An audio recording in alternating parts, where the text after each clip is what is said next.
আল্লাহ তাআলা সূরা জুমারের মধ্যে বলেছেন, লা তাকনাতু মির রাহমাতিল্লাহ, বান্দারে নিরাশ হয়ো না। কত পাপ করেছো, কত গুনাহ করেছো, তোমার পাপের পাল্লা কত ভারী, কত পাপ তুমি করেছো। তোমার পাপ যদি আমার পাহাড়ের সমান হয়, তুমি বান্দা মনে রেখো, তোমার জন্য আমার দয়া হচ্ছে আকাশ সমান। তোমার পাপ যদি আমার আকাশকে স্পর্শ করে, বান্দারে তুমি কষ্ট পেও না, তুমি হতাশ হও না, তুমি ফ্রাস্ট্রেটেড হও না, তুমি আপসেট হও না। তোমার জন্য আমার দয়া হচ্ছে আমার আরশে আজিম পর্যন্ত। অপরাধ করেছো, বান্দা সেজদা দাও, চোখের জল ফেলো, মাপ চাও, আমি মাফ করে দেব।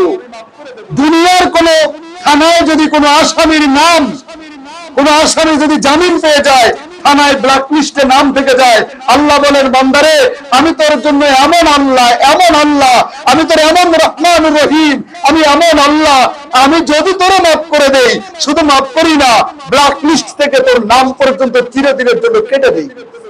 আমি তোর নাম পর্যন্ত আর রাখি না পাপের খাতায়। আল্লাহ বলেন, বান্দারে তুই মাফ চা, আমি তোরে মাফ করে দিব।